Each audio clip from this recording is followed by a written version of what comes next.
The Trump administration has published a list of senior politicians and oligarchs close to President Vladimir Putin as part of a sanctions law designed to punish Russia for interfering in the U.S. election. The list published just before midnight last night includes 114 senior figures in President Putin's government and 96 oligarchs worth over $1 billion each. But President Putin has blasted the U.S. for releasing the list, calling it a hostile step that would further complicate U.S.-Russian ties as well as international relations in general.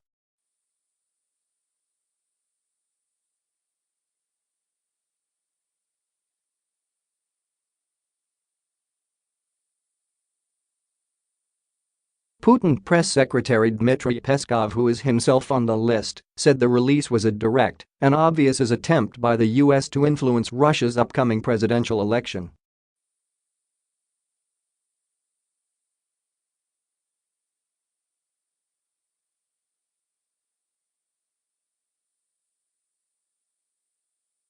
De facto, everyone has been called an adversary of the United States, he said. The 7-page unclassified list, which does not immediately trigger sanctions, features Foreign Minister Sergei Lavrov, Prime Minister Dmitry Medvedev and top officials in Russian intelligence agencies.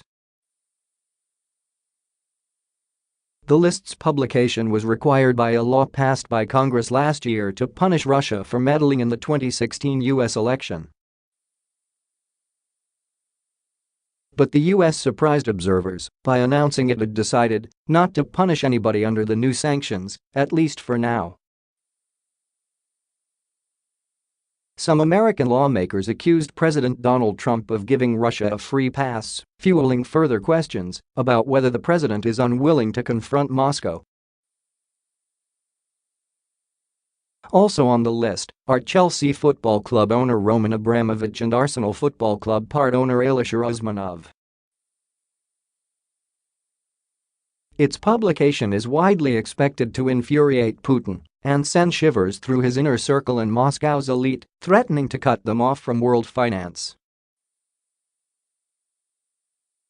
Members of Congress, including Democrats and some of Trump's fellow Republicans, have been clamoring for his administration to use sanctions to punish Moscow for past election interference and prevent future meddling with American democracy.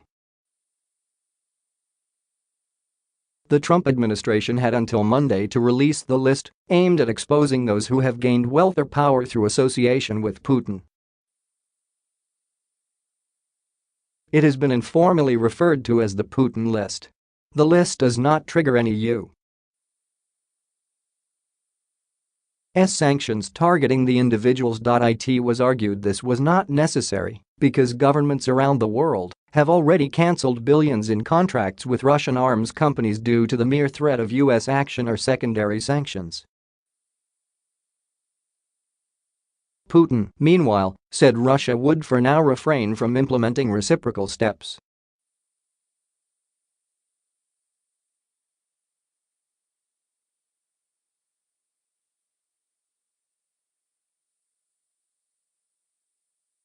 We are not going to look for trouble and aggravate relations, he said. We know what we want.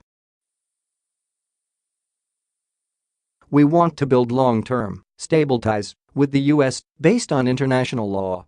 Putin is widely expected to win a fourth presidential term in March elections, extending his Kremlin term until 2024 and becoming the longest-serving Russian leader since dictator Joseph Stalin.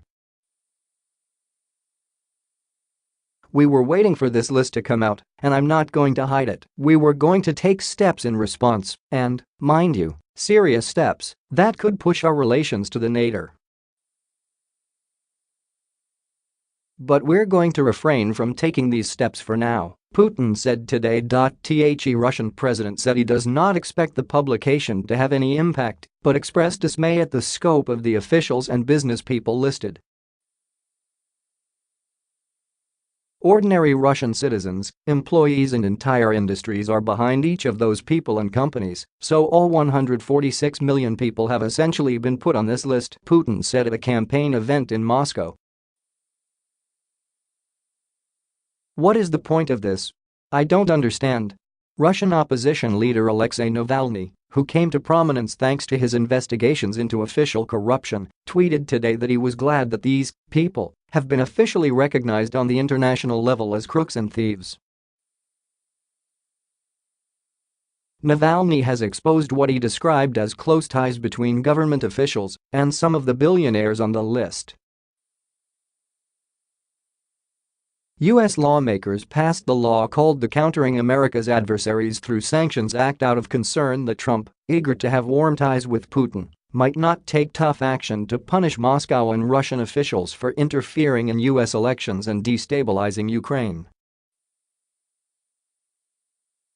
Today, we have informed Congress that this legislation and its implementation are deterring Russian defense sales, State Department spokeswoman Heather Nauert said in a statement.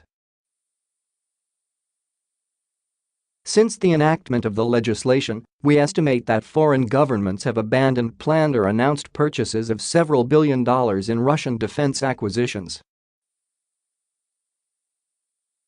The administration faced a deadline on Monday to impose sanctions on anyone determined to conduct significant business with Russian defense and intelligence sectors, already sanctioned for their alleged role in the election.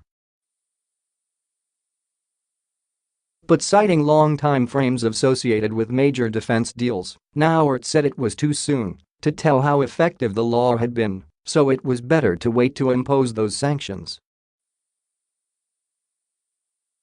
From that perspective, if the law is working, sanctions on specific entities or individuals will not need to be imposed because the legislation is, in fact, serving as a deterrent, she said in a statement.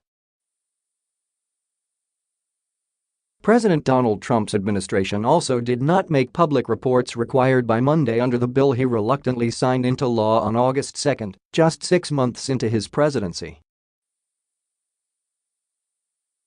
The measure, known as the Countering America's Adversaries Through Sanctions Act, or CAATSA, required the administration to list oligarchs close to President Vladimir Putin's government and issue a report detailing possible consequences of penalizing Russia's sovereign debt.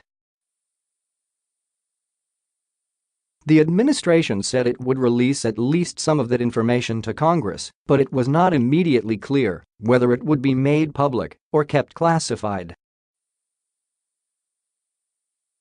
Trump, who said he wanted warmer ties with Russia, had opposed the legislation as it made its way through Congress last year.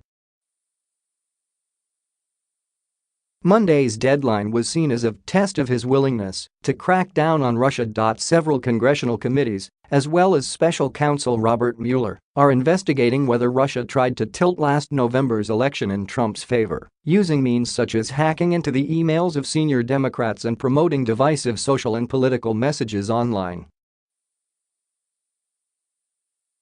Trump and the Kremlin have separately denied any collusion. Senator Bob Corker, the Republican chairman of the Senate Foreign Relations Committee, one of the main congressional architects of the sanctions law, said he was not concerned that the administration did not announce sanctions or release all of the required reports on Monday. This is when sanctions season begins, and so they'll be rolling them out, he told reporters.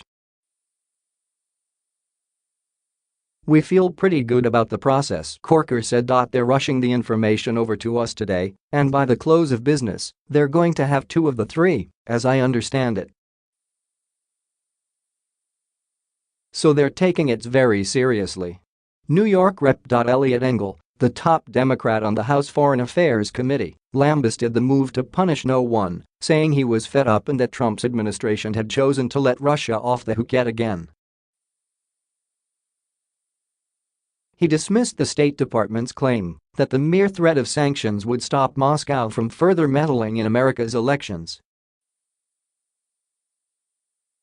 How do you deter an attack that happened 2 years ago and another that's already underway? Engel said.